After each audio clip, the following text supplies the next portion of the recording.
प्यारे साथियों, जय हिंद।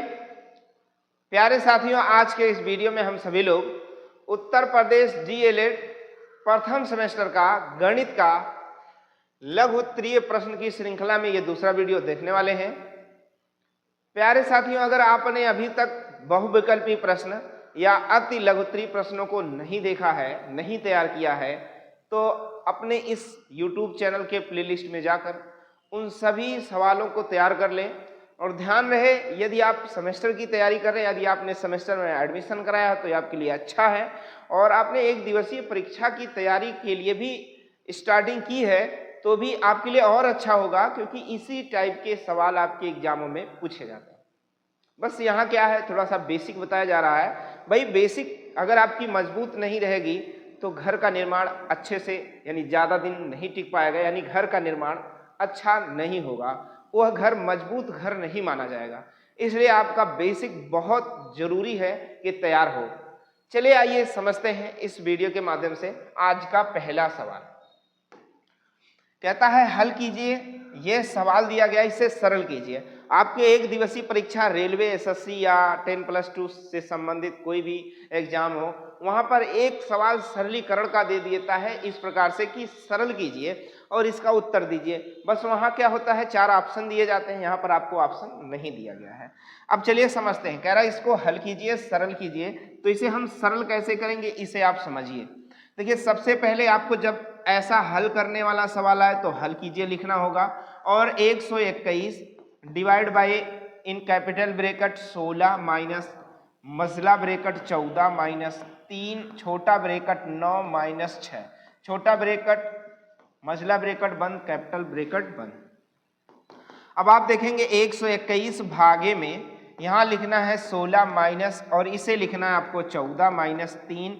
इस ब्रैकेट को पहले हल करना है, पहले छोटे ब्रैकेट को। गणित का नियम कहता है कि सबसे पहले छोटा ब्रैकेट को हल करेंगे, तो इन दोनों को जब सरल करेंगे तो क्या आ जाएगा, 3 आ जाएगा। क्या आ जाएगा बाबू, 3 आ जाएगा। और फिर से हम देखेंगे, तो चलो अगला देखेंगे 121 भागे में 16 माइनस।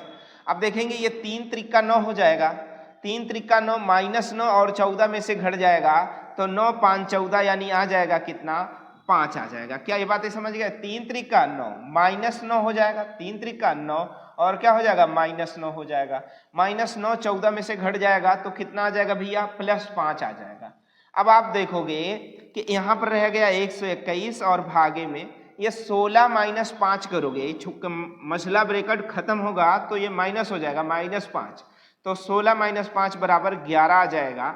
और 121 में से 11 से भाग देंगे, 121 में 11 से भाग देंगे तो 11 आ जाएगा उत्तर आपका, क्योंकि 121 बराबर होता है 11 गुणे 11, और जब 11 से भाग देते हैं तो 11 से 11 कट जाएगा और सवाल का क्या हो जाएगा, आपका उत्तर हो जाएगा।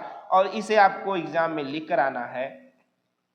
जैसे कि यदि अगर यही आपके एग्जाम में सवाल आया होता एक दिवसीय परीक्षा में, तो आपको क्या करना था, 9 में से 3 गए 6। देखो यहां तक समझ में आया है, इसका स्क्रीनशॉट ले सकते हैं। इसके बाद हम समझते हैं।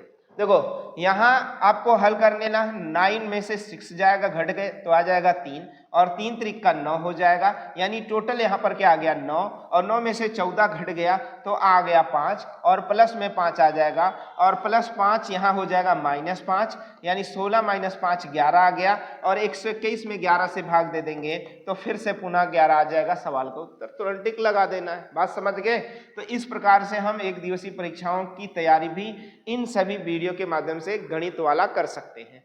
चलिए अगले सवाल की ओर चलते हैं। अगला सवाल आपका कहता है, कह रहा पटरी और प्रकार की सहायता से। देखिए ये देखो कितना अच्छा सवाल, और सब लोग तो नहीं बना पाते हैं, पहले मैं आपको अच्छे से समझा देता हूं। कह रहा पटरी और प्रकार की सहायता से 60 अंश का कोण बनाइए। पटरी और प्रकार की सहायता से आपको 60 अंश का कोण बनाना है। तो देखो आपको इसको हल करना है और लिखना है। पटरी की सहायता से, देखिए आपको क्या लिखना है, पटरी की सहायता से, पटरी की सहायता से एक रेखा, क्या भैया, एक रेखा AB खींचा गया। बात समझ रहे हैं, खींचा जाए। पटरी और प्रकार की सहायता से एक रेखा AB खींची जाए। खींचा जाए या खींची जाए, जो भी आप समझ लो। तो देखो आपको पटरी और प्रकार की सहायता से पटरी लेनी है, एक क्या है स्केल लेना है, और स्केल और प्रकार की सहायता से, प्रकार आपको पता है यही प्रकार है, इस प्रकार की सहायता से आपको क्या बनाना है 60 अंश का कोण। तो माना ये पटरी है और इसके माध्यम से चलो हम बना देते हैं, एक लाइन खींच देते हैं। क्या खींच देते हैं? एक लाइन खींच देते हैं। आप ऐसे समझ लो कि मैंने एक लाइन खींच दी, ठीक है ना, बात समझ में आ गया। पटरी और प्रकार की सहायता से मैंने एक ए बी, पटरी की सहायता से एक मैंने ए बी रेखा खींच दी। क्या बात समझ में आ जाएगा? अब देखो कह रहा है कि भाई 60 अंश का कोण बनाओ। तो मैंने क्या है, हाँ बिंदु ए को, देखो मैं अगली लाइन लिख दे रहा हूं, बिंदु ए को केंद्र मानकर, बात समझ रहे हैं, को केंद्र मानकर कुछ है ना, कुछ त्रिज्या, जैसे कि बिंदु ए को केंद्र मानकर ए बी पर एक चाप लगाया जाए। आप ऐसे लिख लो, मानकर केंद्र ए को, अरे बिंदु ए को केंद्र मानकर ए बी पर एक चाप लगाया जाए, ए बी पर एक चाप लगाया गया। चलो आप ऐसे लिख लो, ए बी पर एक चाप लगाया गया। तो देखो ए को केंद्र मानकर ए पर क्या किया गया, एक चाप लगा दिया गया। क्या लगा दिया गया? एक चाप लगा दिया गया। क्या बातें समझ में आ गई? एक चाप लगा दिया गया। फिर अगली लाइन में आप देखोगे कि भैया जब ए बी पर चाप आपने लगा दिया है, और फिर ये चाप कौन सा है, ए बी पर एक चाप लगाया गया और चाप को हमने क्या मान लिया, सी, ठीक है ना। अब सी को केंद्र मानकर पुनः सी को केंद्र मानकर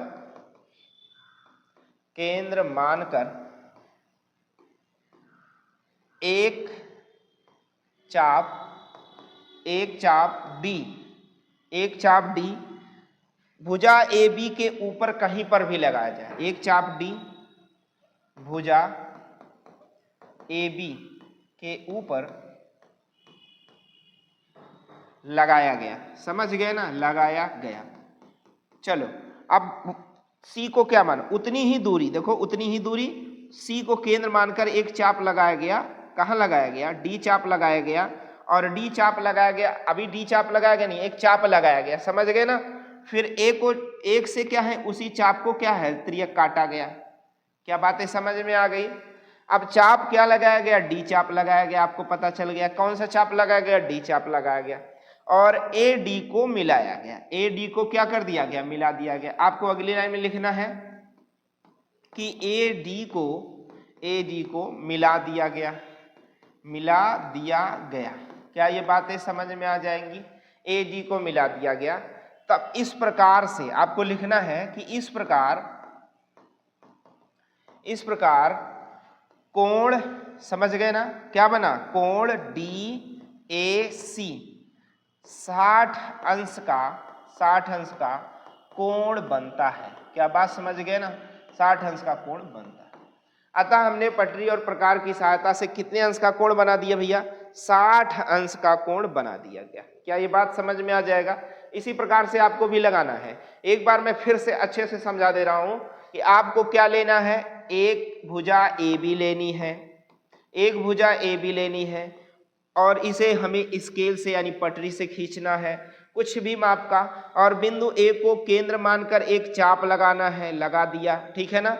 अब ये कौन सा चाप आया, माना सी चाप लगाया आपने। इस सी को भी आप एक केंद्र मानकर एक चाप ऐसे लगाएंगे, ए को केंद्र मानकर आप एक चाप ऐसे लगाएंगे। यहाँ पर कौन सी बिंदु आएगी, डी बिंदु आ जाएगी।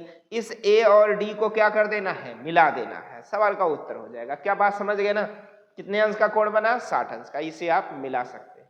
क्या बातें समझ में आ जाएंगी? इसी प्रकार से आप अगले सवाल को भी लगा सकते हैं। चलिए अगला सवाल चलते हैं, देखते हैं। कह रहा एक आयताकार गत्ते का क्षेत्रफल दिया है, एक आयताकार गत्ता है जिसका क्षेत्रफल, चलो देखते हैं, हल करना है और क्या करना है। एक आयताकार गत्ता है, उसका क्षेत्रफल, तो लिख लो गत्ते का क्षेत्रफल। चलो मैं लिख देता हूं, गत्ते का क्षेत्रफल लिख दिया। बराबर क्या है, 117 वर्ग सेंटीमीटर दिया, 117 वर्ग सेंटीमीटर। और गत्ते का क्षेत्रफल होता है लंबाई गुणे चौड़ाई, 117 दिया है। कह रहा कि यदि इसकी लंबाई 13 सेंटीमीटर, लंबाई ये वाली 13 सेंटीमीटर, यानी यल के स्थान पर हम क्या लिख सकते हैं, 13 गुणे में b बराबर 117। 13 गुणे है और b आ जाएगा, b यहीं रहेगा, 13 जाके उधर बटे में, तो यानी 117 बटे में क्या आ जाएगा, 13। अब b का मान आ गया 13, 9 117 यानी 9 क्या हो जाएगा भैया, 9 सेंटीमीटर, यानी उसकी चौड़ाई कितनी हो गई, 9 सेंटीमीटर। अतः b यानी चौड़ाई है, क्या भैया, b क्या है, चौड़ाई, और चौड़ाई बराबर क्या आ जाएगा, 9 सेंटीमीटर, और आपको लिख कर आना है, सवाल का उत्तर पूरा पूरा लाना है। चलते हैं अगले सवाल की ओर। अगला सवाल कहता है पटरी और प्रकार की सहायता से, फिर से एक बार आपको क्या करना है, फिर से एक बार आपको 120 अंश का कोण बनाना है। तो आपको क्या करना है, पटरी और प्रकार की सहायता से। देखो मैं आपको पहले समझा देता हूं, आपको लिखना है ए एक बिंदु है और एक बिंदु बी है, इन दोनों को पटरी की सहायता से, इन दोनों बिंदु को पटरी की सहायता से मिला देना है, और बिंदु ए को केंद्र मानकर एक चाप लगाना है भुजा ए बी पर, ठीक है ना, और एक चाप और लगाना, ऐसे करो बड़ा सा चाप लगाना है, मैं आपको अच्छे से समझा देता हूं। चलो एक भुजा ए बी आपने बनाया, भुजा क्या बनाया, ए बी बना लिया, ठीक है ना। ए को केंद्र मानकर एक चाप इस प्रकार से लगा दिया गया, देखो ए को केंद्र मानकर एक चाप ऐसे लगा दिया गया कि नहीं लगा दिया गया। अब इसे दो बार आपको काटना, एक भुजा डी बना, सी बना लिया, एक भुजा डी बना लिया। बात समझ में आई, इसे थोड़ा सा और बढ़ा देते हैं हम, ठीक है ना। देखो भाई थोड़ा आगे पीछे हो जा रहा है, उसको आपको समझना है, ऐसा ना हो। चलो मैं पकड़ के बना देता हूं, अच्छे से समझ में आ जाए। इसको यहाँ पकड़ लेना, कापी तो है नहीं, ये देखो हो गया ना, बन गया ना। अब इसे आपको क्या करना है, एक चाप यहां से लगाना है, एक चाप यहां से लगाना है, समझ में आ जाएगा ना। एक चाप यहां से लगाना है और इस चाप को इससे मिला देना है। यह आपका कितने अंश का कोण बनता है, 120 अंश का कोण बनता है, और इसे ही आपको क्या करना है, लिख देना है, लिख देना है। अब देखो इसको बनाने का तरीका कैसे है, इसको बनाने का तरीका क्या है समझो। एक भुजा ए बी लिया, ए को केंद्र मानकर भुजा ए बी पर एक चाप लगाया, जहां सी चाप लगाया उस चाप को केंद्र मानकर उस जो आपने बड़ा सा चाप लगाया था उस पर एक चाप और लगाया डी, डी को केंद्र मानकर एक चाप और लगाया ई। इस प्रकार से ये दूसरे चाप को ए से मिलाया गया, यानी भुजा ए और ई को एक साथ मिलाया गया। बात समझ में आ जाएगा। अब देखो इस प्रकार से ई ए और बी क्या है, कोण ई ए और बी बराबर कितने अंश का हो जाएगा, तो 120 अंश का हो जाएगा। यही आपका क्या हो जाएगा, सवाल का उत्तर हो जाएगा, ठीक है ना। बातें समझ में आ जाएंगी। चलते हैं अगले सवाल की ओर। बाकी इसे आपको अपनी भाषा में लिख देना है, यहाँ मैं रटवा नहीं रहा हूँ, लिखवा नहीं रहा हूँ, आपका जो मन करेगा वो लिखना, अच्छे से लिखना, जैसे जैसे आपने बनाया है वैसे वैसे आपको लिखना है। आप करोगे स्वयं तो आपको तैयार हो जाएगा। चलो यदि एक वृत्त की त्रिज्या 7 सेंटीमीटर है तो उस वृत्त का क्षेत्रफल क्या होगा। तो देखो आपको वृत्त का क्षेत्रफल बताना है भैया। वृत्त का क्षेत्रफल बताने के लिए बस आपको करना क्या है कि भैया पहले लिखना है क्या, वृत्त और वृत्त का क्षेत्रफल। चलो वृत्त का क्षेत्रफल बराबर आपको सूत्र पहले से ही बताया जा चुका है, वृत्त का क्षेत्रफल पाई आर स्क्वायर होता है। चूंकि पाई का मान कितना है 22/7 और त्रिज्या के रूप में ये देखो दिया है आर, तो हम 7 गुणे 7 ही लिख लें, तो 7 से 7 कट जाएगा, रह जाएगा 22 और गुणे में 7, 22 सत्ते 154 वर्ग सेंटीमीटर। और यही आपका क्या हो जाएगा, सवाल का उत्तर हो जाएगा कि भैया वृत्त का क्षेत्रफल कितना होगा, 154 वर्ग सेंटीमीटर। अगला सवाल देखेंगे, कह रहा एक रेलगाड़ी जिसकी लंबाई 270 मीटर, कितना है, 270 मीटर है। एक रेलगाड़ी है, देखो एक रेलगाड़ी बड़ी सी है, एक रेलगाड़ी है जिसकी लंबाई दिया गया है, क्या दिया गया भैया, एक रेलगाड़ी है जिसकी लंबाई दी गई है, रेलगाड़ी है, रेलगाड़ी की लंबाई 270, यानी टोटल लंबाई कितनी है 270 मीटर। कह रहा खंभे को 9 सेकंड में पार कर, एक खंभे को कितने सेकंड में पार कर रही है, 9 सेकंड में, तेजी से चलकर कितने सेकंड में पार कर जा रही है, 9 सेकंड में पार कर जा रही है, 9 सेकंड में, कितने सेकंड में भैया, 9 सेकंड में पार कर जा रही है। कह रहा उस रेलगाड़ी की चाल ज्ञात करो, इस रेलगाड़ी की चाल। तो मैं एक सूत्र आपको बता दूंगा कि चाल बराबर होता क्या है, चाल बराबर दूरी बटा में क्या होता है, समय, दूरी बटा में समय। अब एक चीज और आप समझ लो कि रेलगाड़ी की चाल ज्ञात करना है तो यहाँ पर कई कॉन्सेप्ट लागू होता है कि जब कोई रेलगाड़ी किसी खंभे को पार करती है, खंभे को, सिग्नल को, पोल को या व्यक्ति को पार करती है, तो अपनी लंबाई के बराबर दूरी तय करती है। जब ये ट्रेन इस खंभे को पार करेगी तो केवल अपनी लंबाई की बराबर दूरी तय करेगी। और कितना समय लेगी? 9 सेकंड। जैसे यही खंभा है और माना ये रेलगाड़ी है और देखो पार कर रही है। क्या पार कर पाई? आपको दिखाई दे रहा होगा। क्या पार कर पाई? क्या पार कर पाई? नहीं ना, पार कर पाई नहीं। अभी देखो पार, अब देखो पार कर पाई। तो मतलब पार करने में जितना भी समय लगेगा उतना ही समय, बात समझ गए ना, उतना ही समय रेलगाड़ी चलेगी और अपनी लंबाई के बराबर दूरी तय करेगी। तो दूरी कितनी तय कर रही है आपको पता चला, 270 मीटर। और समय कितना ले रही है? 9 सेकंड। तो जब इसको आप हल करोगे तो देखो ऊपर क्या है? दूरी, और नीचे क्या है? समय। और दूरी किस में है? मीटर में। और नीचे क्या है? समय, सेकंड में। तो उत्तर किस में आएगा? मीटर प्रति सेकंड में आएगा। लेकिन इसे हमें क्या बताना भैया? किलोमीटर प्रति घंटा में बताना। देखो क्या लिखा? किलोमीटर प्रति घंटा। तो ऐसे सवाल को 18/5 से हम क्या कर देते हैं? गुणा कर देते हैं। या फिर इस 270 को 1000 से भाग करके मीटर में आप बदल लीजिए और इसे 9 सेकंड को 60/60 करके हल करके इसे घंटे में बदल लीजिए। तब उत्तर किस में आएगा? किलोमीटर प्रति घंटा में आएगा। अब देखो 9 से ये 9 दूनी 18 हो जाएगा, 9 दूनी 18 हो जाएगा और ये 5 से कट जाएगा। तो 5 से कटेगा तो 5 चौक 20, 5 पंचम 25, पंचम 25, 2 27, 2 मतलब 20, 5 चौक 20। अब फिर देखो ये 9 दूनी 18 यानी 54 दूना 108 किलोमीटर प्रति घंटा इस ट्रेन की चाल होगी। और आपके राजन की सीरीज में यहां पर उसने गलती से कैलकुलेशन को गलत कर दिया है, तो ध्यान रहे आपको गलत नहीं करना है। इसका दूसरा तरीका जो राजन सीरीज में लगाया गया है, तो 270 को पहले 1000 से भाग दे दिया गया, ये क्या हो गया? किलोमीटर में। और बटे में जो समय 9 सेकंड है इसे भी 60 से और 60 से गुणा करके मतलब इस प्रकार भाग देके इसे भी घंटे में बदल दिया गया। अब जब हल किया जाएगा तब भी वही सवाल का उत्तर आएगा। जैसे आप देख पा रहे हो 270 बटे में 1000 और ये 60 और 60 ऊपर जाएगा तो 60 गुणे में 60 आ जाएगा और बटे में क्या आ जाएगा? 9 आ जाएगा। अब राजन की सीरीज में गलती से यहाँ 9 रख दिया था इसलिए कट पिट कर कोई दूसरा उत्तर आ रहा है। देखोगे 1 2 3 0 से 3 0 खत्म, 9 त्रिक 27, 6 का 36, 36 तिया 108 किलोमीटर प्रति घंटा, तब भी सवाल का उत्तर हो जाए। बातें समझ लो अच्छे से ताकि एग्जाम में आपको सोचना ना रहे। यदि आपको नहीं समझ में आता है तो वीडियो को रिवर्स करके यानी बैक करके पुनः वीडियो को फिर से एक बार देखकर और तैयार कर सकते हैं। अगला सवाल कह रहा है कपड़े के 3 थानों, भैया कपड़ा का 3 थान, कह भैया थानों में से काट के दे दा, पूरा बड़ा सा जो कपड़ा का थान होता है कहता है उसी में से काट को हमको दीजिए, एकदम नया पीस, नया एकदम। तो भैया कपड़े के 3 थानों की लंबाई जो क्रमशः, थानों की लंबाई क्रमशः 125 और 220 और 275 मीटर कपड़ा है। बड़ी से बड़ी नाप की फीता को बताइए जो तीनों थानों को, कपड़ों को पूरा पूरा नाप सके। तो ऐसे सवाल का हम मासा निकालते हैं। तो भैया देखो हल कीजिए, पहले आप लिख लो और मासा निकालने के लिए बड़ी संख्या में छोटी संख्या से भाग दे देते हैं। तो 220 में हमें किससे भाग देना है? 125 से। चलो भाग दे देते हैं। तो कितनी बार जाएगा? एक बार। 125 घटा लो, 10 में से 5 गए 5, यहाँ 11 में से 2 गया 9, यहाँ देखो एक बचा, खत्म हो गया। अब अगली संख्या फिर से यहाँ ले आओगे 125। ये मासा निकालने की भाग वाली विधि है, ध्यान रहे।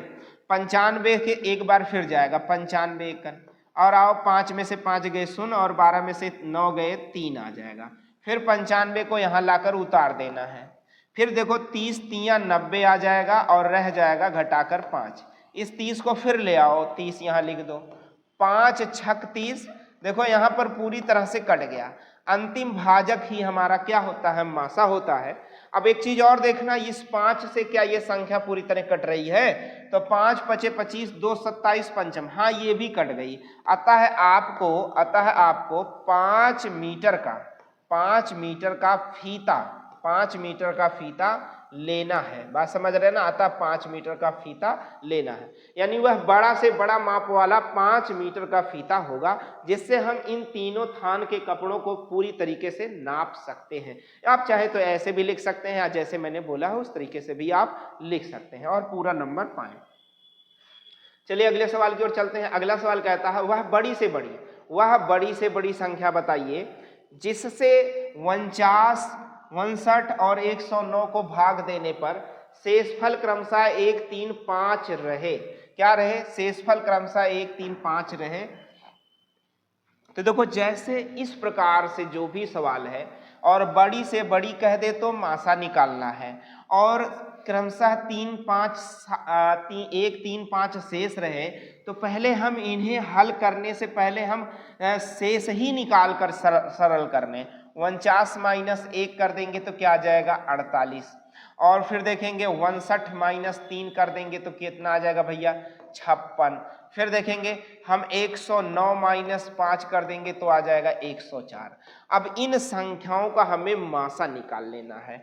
तो मासा निकालने का विधि कई है, अभी भाग विधि बताया गया था, मैं यहाँ गुणनखंड विधि करता हूँ। 48 और 56 और 104 ये भी भाग विधि है। देखो 2 से काट लो, 2 दूनी 4 और 2 चौके 8 और 2 दूनी 4, 1 5, 2 अठे 16, 2 पंचे 10, 2 दूनी 4। फिर 2 से 2 1 कन 2, 2 दूनी 4, 2 1 कन 2, 2 चौके 8, 2 दूनी 4, 2 छक 12। फिर 2 से 2 छक 12, 2 सत्ते 14, 2 13। अब क्या कोई संख्या पूरी तरीके से सभी को काट पा रही है? विभाजित नहीं कर पा रही। तो अतः इस प्रकार से 2 गुणे 2 गुणे 2 यानी 2 दूनी 4 दूनी 8। 8 वह बड़ी से बड़ी संख्या है। क्या लिखना है? 8 वह बड़ी से बड़ी 8 वह बड़ी से बड़ी संख्या है। क्या है भैया? 8 वह बड़ी से बड़ी संख्या है जो दी गई, क्या बात समझ में आया? जो दी गई संख्याओं को विभाजित बात समझ गए ना? विभाजित करती है और क्रमशः क्या? और क्रमशः 1, 3 और 5 शेष भी रखती है। क्या ये बात समझ में आ जाएगा? इसी प्रकार से आपको पूरा नोट करना है, लिखना है, ताकि सवाल का उत्तर दे पाए। चलते हैं अगला सवाल देखते हैं। कह रहा 5a स्क्वायर, क्या भैया? 5a स्क्वायर और 4a। चलिए मैं लिख देता हूं हल और लिखता हूं 5a square plus 4a minus 2 का मान ज्ञात कीजिए। चूंकि a बराबर आपको क्या दिया गया है? -2। तो चलो यहाँ 5 और -2 का होल स्क्वायर प्लस 4 और क्या? -2 और पहले से -2। चलो आओ देखोगे तो 5 और 2 का वर्ग 4 और माइनस माइनस प्लस। यहाँ जब इनका आपस में आप गुणा कराओगे तो 4 दूनी 8 यानी -8 हो जाएगा और पहले से -2 है। तो 5 चौक का 20 हो जाएगा और -8 और -2 माइनस माइनस जुड़ता है, चिन्ह माइनस का रखा जाता है, तो 8 2 10 हो जाएगा। 20 में से 10 घटा देंगे तो बचेगा क्या? 10। अतः इसका उत्तर क्या होगा? 10 होगा। और इसी प्रकार से आपको लिखना है ताकि आप पूरा नंबर पा सकें। अगला सवाल है एक छात्रावास में, देखिए कह रहा एक छात्रावास में 50 छात्रों के लिए 40 दिनों का भोजन सामग्री है। 50 छात्र हैं, देखो कितने छात्र हैं? 50 छात्र हैं और 40 दिन खा सकते हैं। कह रहा यदि छात्रावास में 30 छात्र और आ जाए तो 50 30 80 छात्र हो जाए, तो कह रहा भोजन सामग्री कितने दिन चलेगी? तो माना भोजन सामग्री केवल x दिन ही चलेगी। बात समझ गए ना? तो इस प्रकार से देखो 50 और 40 का आपस में आपको गुणा कर लेना है और 80 और x का आपस में आपको गुणा कर लेना है और x का मान ज्ञात करना है। तो 80 बटे में आ जाएगा, तो 50 गुणे में 40 और बटे में 80 बराबर में x। देखो 40 दूना 80 और 2 25 में 50, यानी भोजन अब कितना ही दिन चलेगा? तो 25 दिन चलेगा। यही सवाल का आपका क्या हो जाएगा? उत्तर हो जाएगा। इस प्रकार से भोजन कितना दिन चलेगा? केवल 25 दिन ही भोजन चल पाएगा। और आपका क्या माना जाएगा, सवाल का उत्तर माना जाएगा। प्यारे साथियों, इन सभी वीडियो के माध्यम से मैं आपको उत्तर प्रदेश डीएलएड यानी बीटीसी के सभी सेमेस्टरों का मैथ का सॉल्यूशन मैं दे रहा हूं आपको, यानी मैथ हल करवा रहा हूं। तो आशा करते हैं कि यह वीडियो आपको अच्छा लगा होगा, तो लाइक शेयर और सब्सक्राइब करना बिल्कुल ना भूलें। साथ ही साथ बेल आइकन यानी घंटा जरूर दबाएं, ताकि हमारा मनोबल भी बढ़े और हमारे अगले वीडियो का नोटिफिकेशन भी आपको समय से पहुंचता रहे। मिलते हैं आपसे अगले वीडियो में, तब तक के लिए जय हिंद।